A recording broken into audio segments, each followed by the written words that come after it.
안녕하세요. 도영의 한국어 공부방에 오신 것을 환영합니다.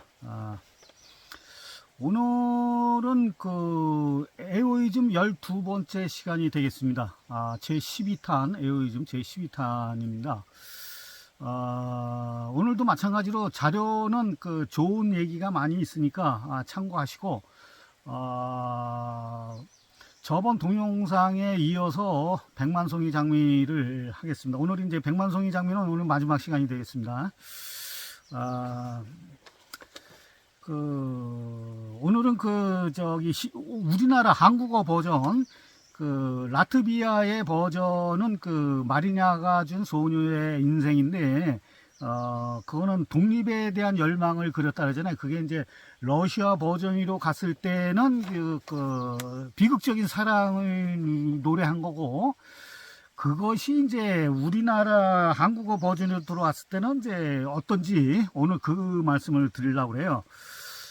오늘 할 얘기는 많은데, 하여튼 뭐 압축을 해서 간단히 말씀을 드릴게요. 우리나라 한국어 버전은 이제 라트비아 버전은 라트비아의 원곡은 1981년도에 나온 건데 우리나라는 1996년도에 나왔어요. 처음 이거 우리나라의 버전으로 부른 사람은 심수봉 씨가 아니라 임주리 씨가 불렀어요. 이게 이제 저도 그 노래를 들어봤는데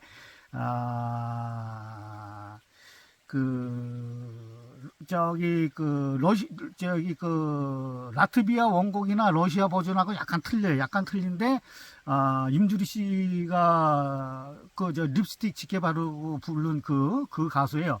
그 가수가 부른 한국어 버전의 백만송이 장미는, 들어보시면 아시겠지만은, 헤어진 연인에 대한 추억과 그리움, 이거를 주제로 해서 이제 개사를 한 곡이에요.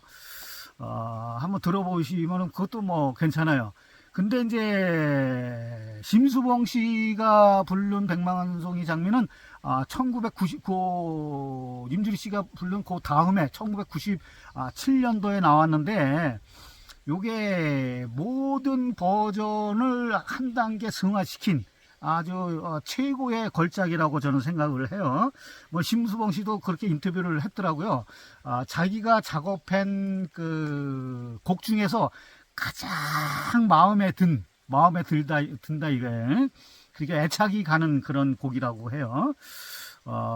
그리고 이거는 처음에 어떻게 알았냐면, 심수봉 씨가 남편이 방송국 PD거든요. PD가 이제 러시아에 출장을 갔다가 거기서 이제 알아가지고 그거를 심수봉 씨한테 소개를 해줬대요. 해줬더니 그게 마음에 들어가지고 했는데 라트비아나 러시아 버전을 그쪽 나라의 상황에 맞게 한 거니까. 근데 우리나라 상황엔 그게 맞지 않다고 그러더라고. 심수봉 씨가 자기가 느끼기에. 그래가지고 우리나라의 실정에 맞는 거를 찾다 보니까 어떻게 이 사람이 그걸 만들었냐면, 백만송이 장미를 아가페적인 사랑이라고 해요. 이 사람 표현이. 아가페라는 건 뭐냐? 아가페라는 거는 무조건적인 사랑이야. 신이 인간한테 하는 식으로 무조건 사랑을 아가페 사랑이라고 그러거든요. 이 노래를 쫙 들어보면 이제 그래요. 가사를 보면은 겉으로 드러난 거를 보면은 아가페적인 사랑을 그렸어요. 그거는 맞는 얘기예요. 맞는 얘기인데 저는 다르게 느꼈어요. 제 개인적으로는 다르게 느끼기 때문에 오늘 그걸 말씀드릴 건데, 우선은 가사를 먼저 제가 읽어드릴게요. 가사를 읽어드린 다음에 이제 분석을 한번 해볼게요. 심수봉 씨가 한국어 버전으로 만든 백만송이 장미. 먼 옛날 어느 별에서 내가 세상에 나올 때 사랑을 주고 오라는 작은 음성 하나 들었지. 사랑을 할 때만 피는 꽃 백만송이 피어오라는, 진실한 사랑을 할 때만 피어나는 사랑의 장미. 미워하는 마음 없이 아낌없이 사랑을 주기만 할 때 수백만 송이 백만 송이 꽃은 피고 그립고 아름다운 내 별나라로 갈 수 있다네. 진실한 사랑은 뭔가 괴로운 눈물 흘렸네. 헤어져간 사람 많았던 너무나 슬픈 세상이었기에 수많은 세월 흐른 뒤 자기의 생명까지 모두 다 준 빛처럼 호련히 나타난 그런 사랑 나를 안았네. 미워하는 마음 없이 아낌없이 사랑을 주기만 할 때 수백만 송이 백만 송이 꽃은 피고 그립고 아름다운 내 별나라로 갈 수 있다네. 이젠 모두가 떠날지라도 그러나 사랑은 계속될 거야. 저 별에서 나를 찾아온 그토록 기다렸던 이인데 그대와 나 함께라면 더욱더 많은 꽃을 피우고 하나가 되어 우리는 영원한 저 별나라로 돌아가리라. 미워하는 마음 없이 아낌없이 사랑을 주기만 할 때 수백만 송이 백만 송이 꽃은 피고 그립고 아름다운 내 별나라로 갈 수 있다네. 요것이 이제 한국어 심수봉 씨가 쓴 한국어 버전의 가사입니다. 하여튼 또 우리나라 가수들 중에서 그래도 유명해 되는 가수들이 이거를 전부 다 커버곡을 다 했어요. 그 뭐 자기 식대로 리메이크 한 거죠. 그 요즘은 뭐 다 커버곡이라고 그러는데 하여튼 한 20명 정도를 다 들어봤어요. 우리나라. 근데 제가 봤을 때는 마음에 차는 게 하나도 없어. 원곡의 냄새도 안 나고, 그렇다고 러시아 버전의 사랑, 비극적인 사랑도 아니고, 심수봉 씨가 했던 한 단계 승화시킨 그것도 아니고, 전부 다 자기 스타일대로 그거를 불렀는데, 저는 하여튼 마음에는 전부 다 안 들어요. 단 한 명도 마음에 드는 백만소의 장미가 없었어요. 그만큼 이게 저는 개인적으로 깊은 뜻이 있다고 저는 생각을 하거든요. 이게 겉으로 드러난 거를 보면은 심수봉 씨가 얘기한 대로 그 아가페적인 무조건적인 무한한 사랑을 노래한 거예요. 이게 어떤 진실한 사랑을 노래한 건데 이게 이제 1절, 2절, 3절로 돼 있고 중간중간에 후렴구가 있는데 보면은 맞아. 저 심수봉 씨가 만든 진실한 사랑이라는 게 맞아요. 왜냐면 첫 번째 1절 보면 자기가 옛날 어느 별에서 태어났는데 왜 태어났냐? 사랑을 주고 오라고. 그리고 그 사랑이라는 게 진실한 사랑을 할 때만 피어나는 꽃이에요.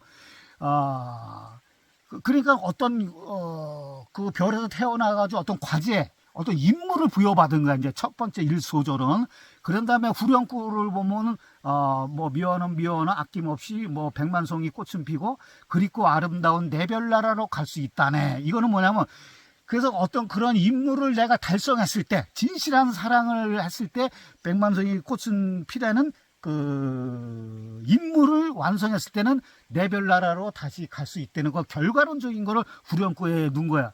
그런 다음에 2절로 넘어가면은 우여곡절, 임무를 완성하기 위한 우여곡절이 쫙 나와요. 여러 가지로 뭐 진실한 사랑은 뭔가, 눈물도 흘리고 헤어져간 사람들의 슬픈 사랑 얘기도 나오고, 세월이 흐르고 내 생명까지도 다 주고 그런 사랑을 했다 이거야. 임무를 완수하기 위해서는 우여곡절의 그런 과정을 쫙 설명을 해서 2절은. 그런 다음에 후렴구에선 다시 아까 먼저 후렴구 마찬가지로 그러한 우여곡절을 겪으면서 진실한 사랑을 완성을 하면 내 고향, 내 별나라로 갈 수 있다. 결과론적인 얘기를 한 거고, 마지막 3절에서는 임무 과제를 우여곡절 속에서 수행을 하면서 결과론적으로 그 임무를 성공해야 임무를 성공해야 사랑은 계속된다.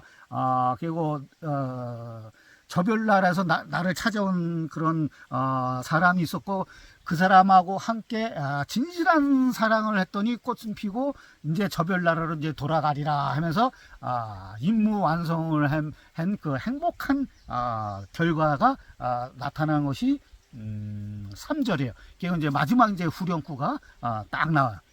이런 거 보면은 사실 그 심수봉 씨의 그 아가페적인 사랑, 진실한 사랑을 찾았다는 그것이 아주 구구절절하게 아주 기가 막히게 이게 연을 나누면서 이게 딱 나와요. 처음에 이제 서론과 본론과 결론이 아주 이게 잘 짜여져 있어요. 이게 아주 기가 막히게 돼 있어요. 근데 여기서 이제 제 개인적인 생각을 이제 말씀드릴게요. 뭐 원곡이라든지 러시아 버전이라든지 심수봉 씨의 그 개인적인 생각이라든지 그건 다 좋아. 그거를 제가 뭐 나쁘다고 얘기하는 건 아니야. 그 나름대로는 전부 다 좋아요. 좋은데 저는 이 노래를 옛날부터 그랬어요. 옛날부터 이런 그 배경 원곡이라든지 그다음에 이런 아가페적인 사랑이라든지 이런 걸 모르고 들었을 때서부터 전 개인적으로 이건 뭐가 있다고 생각을 했었거든요. 그거를 어디서 느꼈냐면 첫 소절서부터 저는 느껴요. 첫 소절이 뭐냐면 먼 옛날 어느 별에서 내가 세상에 나올 때 거기서부터 제가 이제 뿅 간 거예요. 이거는 그냥 이제 심수봉 씨는 그런 생각을 갖고 쓰진 않았지만은 그런 거 자기는 이 지구에서 태어난 게 아니라 어느 저 먼 그 고향 별이지 고향 어느 먼 별에서 내가 태어났다는 거예요. 이거는 아주 중요한 의미를 갖고 있는 거거든요.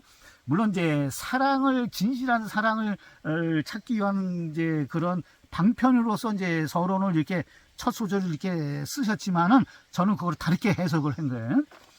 그리고 이게 전체적으로 보면은 한 가지 의미가 아니야. 중의적인 의미가 있어요. 중의적인 의미는 여러 가지 의미가 포함되어 있다는 얘기거든요. 그래서 저는 요거를 한 3가지 정도의 의미를 저는 찾았어요. 물론 제 개인적인 느낌인데 뭐냐면은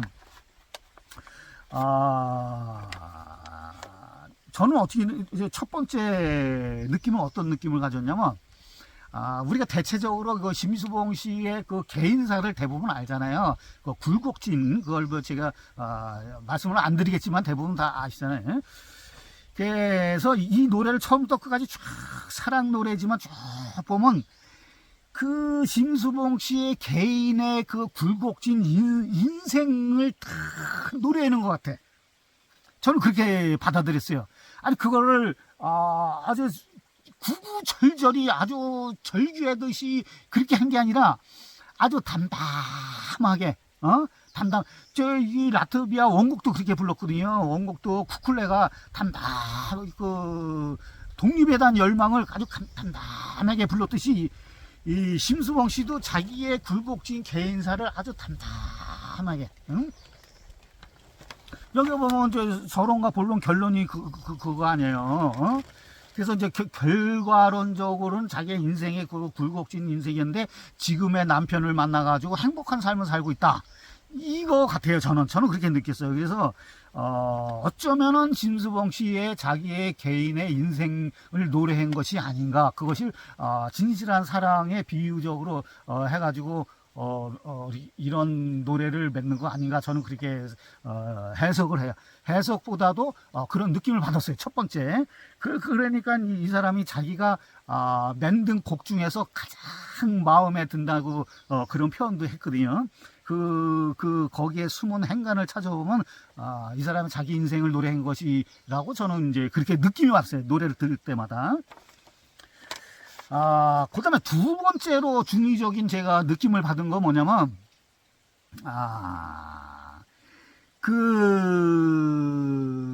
원곡 그 라트비아의 쿠쿨레가 부른 그 라니아가 준 소녀의 인생에 대한 그 독립에 대한 열망을 여기도 보면은 그런 얘기는 하나도 안 써 있거든요. 그냥 사랑 얘기만 써 있는데 가사를 보면은 저는 이상하게 그 배경에 이 노래의 저변에 깔린 것이 그런 독립에 대한 열망 이런 것이 그냥 가슴에 막 오는 거야 이게. 그게 이상하다. 이게 사랑 노래인데 이상하다.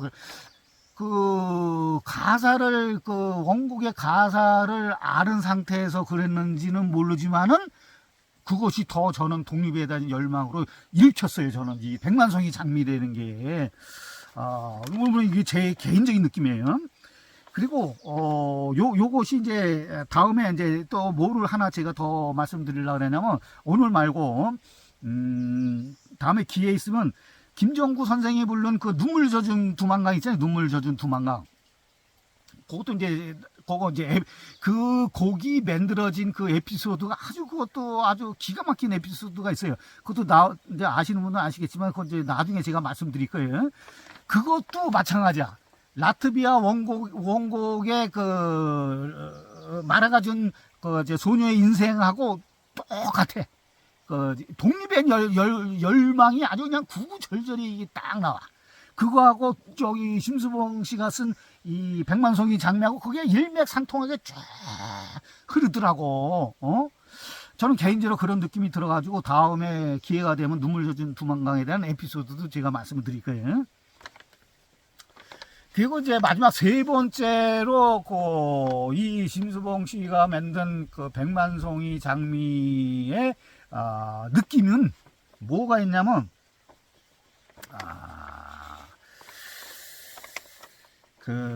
지금 이렇게 에어이즘을 계속 하잖아요. 이제 오늘이 12번째 시간인데 이거하고 연관이 있어. 연관이. 저는 그렇게 느꼈거든요.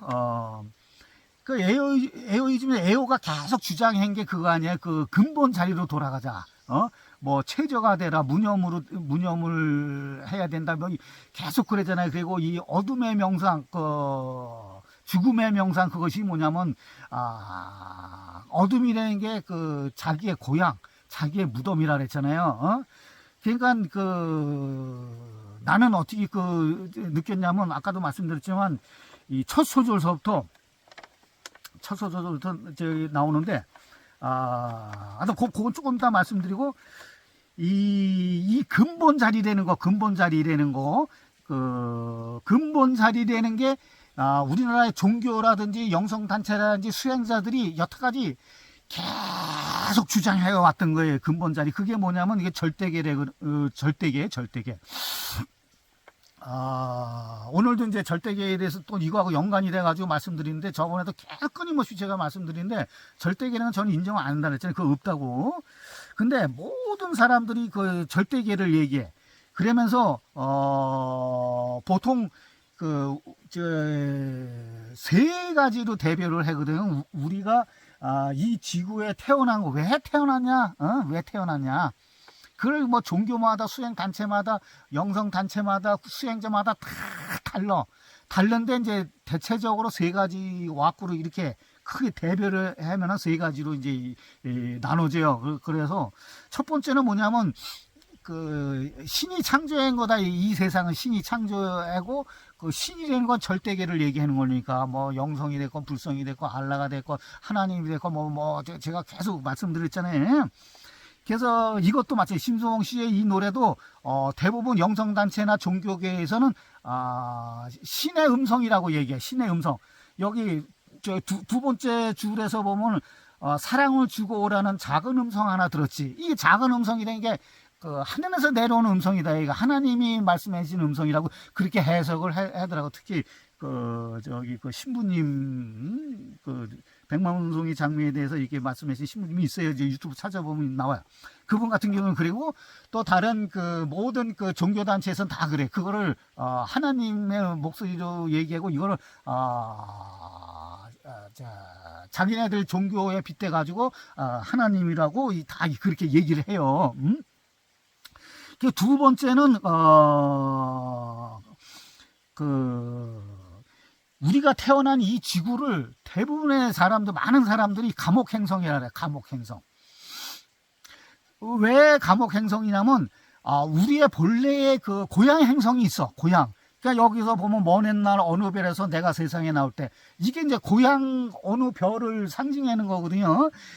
그래가지고 거기서 태어나가지고 거기서 살았는데 거기서 구테타를 일으켜가지고 구테타를 실패를 한가 구테타를 일으켜가지고 그게 발각이 돼서 잡혀가지고 이 지구로 이게 쫓겨난 거지. 여기가 지구라는 게 감옥이라는가. 그래서 구테타에 실패한 사람들이 잡혀온 행성이 이게 지구라는 거야. 그리고 또 그 고향별에서 범죄를 일으킨 사람들, 범죄자들도 이쪽으로 전부 다 지구라는 이 땅덩어리로 전부 다 보내온 거라서 여기가 감옥행성이라고 그래. 그런 사람들이 무지무지 많아 또. 하여튼 그렇게 생각하는 사람이 많아요. 그리고 세 번째는 뭐냐면은 우리 지구라니까 우리가 여기서 태어난 게 뭐냐면은 중간 기착지라니까 중간 기착지. 그러니까 먼에는 어느 별, 우리 고향별이 있거든. 에오는 그거를 근본자리 어둠이라고 얘기했지만은 하여튼 영성단체나 종교에서 얘기하는 자기의 고향이 있는데 그러니까 저급한 별들이 많이 있다 이가. 근데 저급한 별이 있고 고급한 별이 있다는 거지. 그래서 내가 태어난 건 저급한 별에서 태어났는데 태어나다가 자기가 수행을 해가지고 다시 지구에서 태어난 건 뭐냐면 여기서 자기가 이제 수행을 하고 수련을 하고 해가지고 어느 정도 경지에 올라가가지고 수행의 경지에 올라가가지고 뭐 붓다가 됐건 뭐 예수가 됐건 뭐가 됐건 그런 어떤 차원이 높은 경지가 올라가면은 이제 더 높은 차원의 행성으로 갈 수가 있다 이가. 그래서 여기 우리 지구에서 태어난 거는 중간 기착지 역할을 한다. 여기서 수행하기 위해서 한 단계 업그레이드 하기 위해서 우리가 이 지구에 태어났다고 그렇게 또 해석하는 사람이 어마어마하게 많아요. 우리가 지구에서 왜 태어났냐 했을 때 책에 별의별 소리가 많은데 그러니까 여기가 감옥 행성이 됐건 뭐 중간 기착지가 됐건 뭐가 됐건 그런 게 보면 여기 백만소이 장미의 가사도 만약 그런 쪽으로 해석을 한다면 여기 이렇게 쫙 써 있어. 1절에도 그래. 먼 옛날 어느 별에서 내가 세상에 나올 때. 그러니까 여기 지구가 아니라 먼 고향별이 있다는 거지. 고향별. 그다음에 후렴구에서 보면 그립고 아름다운 내 별나라로 갈 수 있다네. 그러니까 내가 진실한 사랑을 하면 내 별나라로 갈 수 있다는 거지. 에오는 내가 죽어야만 갈 수 있다고 하는 거고, 다른 사람은 내가 어느 정도 수행을 했을 때 갈 수 있다고 하는 거고, 어떤 사람은 여기 감옥에서 내가 뭐 선업을 쌓든지 개과천선을 하든지 그러면 다시 고향별로 간다고 하는 사람들도 많아요. 그리고 마지막 세 번째 절에서는 뭐 어떻게 나오냐면 3절에서는 저 별에서 나를 찾아온 그토록 기다리던 이인데, 그러니까 저 별에서 나를 찾아왔다는 거, 저 별이라는 게 고향별이거든. 여기 지구가 아니라 고향별에서 나를 찾아왔다. 그래서 같이 사랑을 이룬다는 거지. 그리고 맨 마지막에는 우리가 하나가 되어 우리는 영원한 저 별나라로 돌아가리라. 영원한 저 별나라라는 게 내 고향이거든. 내가 태어난 그 별. 그러니까 이런 1절, 2절, 3절에 그게 다 나와. 이게 후렴구에도 나오고. 그런 거 봤을 때는 그런 제 개인적인 느낌이지만은 그런 느낌이 많이 드는 거예요. 이게. 우리 여기가 뭐 내 고향 별이 아니더라도 어떤 우리가 태어난 돌아가야 돼. 그래서 뭐 저번에 말씀드렸지만 우리가 그러잖아요. 죽으면 돌아가셨다 그래요. 돌아가셨다고. 내가 원래 원래 있던 곳으로 돌아간다는 것이 돌아간다고. 그냥 내 고향별. 그것이 이제 에오는 이제 어둠이라고 상정을 한 거죠. 어둠이라고 상정한 거예요. 네, 진짜 그 내 고향별이 있는지 없는지 그런 뭐 그건 우리가 모르잖아요. 모르는데 그런 책을 읽어보면 뭐 그렇게 해석하는 사람이 너무나 많으니까. 음? 아, 이게 어떻게 보면 그것도 절대계나 마찬가지야. 절대계는 뭐 저는 뭐 그런 고향별이라든지 저별이라든지 뭐 내가 태어난 별이라든지 저는 그런 거 관심이 없거든요. 관심이 없고 절대계도 관심 없고 지금 현재 여기 태어나서 여기 살고 있는 지금의 이 현재가 중요한 거지. 죽어서 어디를 가든지 어디서 태어나든지 이런 건 저는 관심 없어요. 그리고 뭐 절대계도 관심 없고. 그리고 또 영성단체에서 뭐 얘기하면 뭐, 종교단체라든지 하는 그런 얘기를 해요. 예시를 많이 들어요.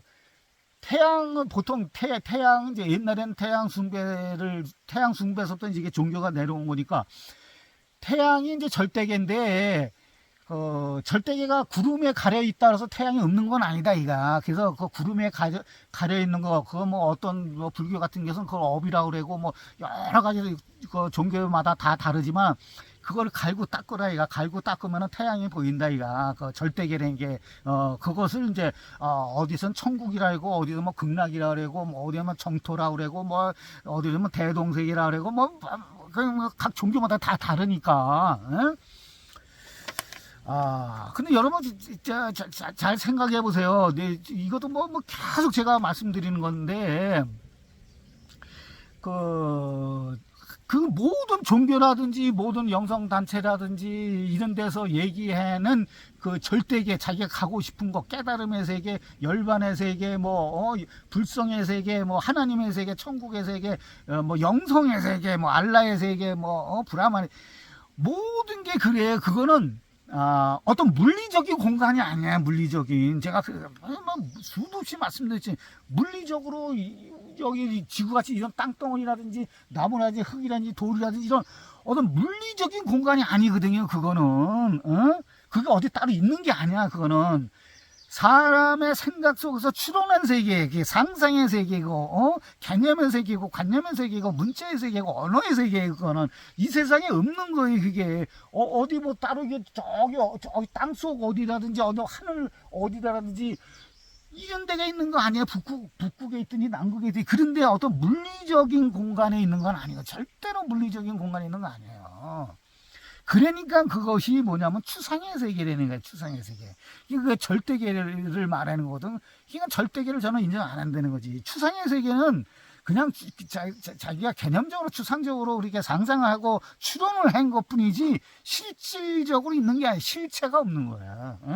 제가 항상 말씀드려요. 이거 실체가 없는 거예요. 절대계라는 게, 실체가 없는 거. 잠깐만, 그런 쪽으로, 물론 자기가 힐링하기 위해서는 뭐, 어느 정도 해도 뭐, 그건 상관없겠지만, 그거를 매달려가지고, 오직 거기에, 자기의 인생을 허비하면 안 돼요. 그건 너무 억울하잖아. 우리가 뭐, 100년도 못 사는데, 응? 거기 바지가랭이 자꾸 왜 거기에 잠깐만 허비를 해, 응? 믿음이 되는 거는 그게 가짜라는 거예요. 그건 무식한 거야. 믿음이라는 거는. 여러분, 봄이 가고 여름이 오면은 그거 봄이 지나면 여름이 온다는 거 여러분 믿어요? 그냥 있는 거야. 그게 상태로 내가 모르니까 믿는 거요. 절대계 하나님이 있다는 거, 뭐 알라가 있다는 거. 그거를 모르니까 믿는 거예요. 그게 알아봐요. 그런 것이 물리적인 공간이 아니라 어떤 개념적인 세계라고 알아봐요. 그건 추구할 필요가 없어요. 그거는 내가 무식하니까 무식하니까 모르니까 어디 뭐 성당에 가든지 교회 가든지 뭐 절에 가든지 모스크 가든지 가가지고 바리까지 자꾸 매일 기도하고 별거 뭐 돈 내고 내 시간 허비하고 인생 허비하고 그러는 거예요. 이게 모르니까. 그러니까 믿는 거예요. 믿음이래. 알면은 안 믿죠. 뭘 믿어요. 가을이 가면 겨울이 오는 걸 그걸 뭘 믿어. 그냥 아는 거지. 예? 그건 실체가 없는 거예요. 이거 절대로. 결국 그걸 내가 통제를 할 수가 없잖아. 내가 통제를 할 수가 없는데 다른 사람 내가 믿어가지고 다른 사람의 지시를 받고 하면 내가 노예지. 종교의 노예 아니야. 종교의 노예, 수행의 노예고 절대계의 노예고 거기 종속화되는 거예요. 그러면 믿는다는 거 하나 가지고 그 사람들이 하라는 대로, 신부가 하라는 대로, 스님이 하라는 대로, 목사님이 하라는 대로 뭐 다 그냥 할 수밖에 없잖아. 내가 모르니까. 응? 안 그래요? 내가 통제를 할 수가 없잖아. 그런 추상의 세계는 내가 통제를 할 수가 없는 거요. 여기서 내가 맛있는 거 먹고 힐링하고 지금 여기서 하는 건 다 내가 통제를 할 수 있잖아. 근데 통제할 수 없는 거 왜 자꾸 매달 필요 없어요. 믿음이라는 것도 믿을 필요가 없어요. 내가 생각을 안 해서 그래. 생각을 하고 하면 내 이해력이 생기거든. 이해하면 그런 믿을 필요가 없거든. 그거 뭐 수도 없이 제가 강조를 하지만은 하여튼 백만송이 장미를 하면서 이제 결과론적으로는 이제 에어즘하고 이제 연관을 져가지고 결론은 절대계는 거는 있을 수가 없다. 그거는 물리적인 공간이 아니다. 그건 추론의 세계다. 그거를 다시 한번 강조를 하면서 마치겠습니다.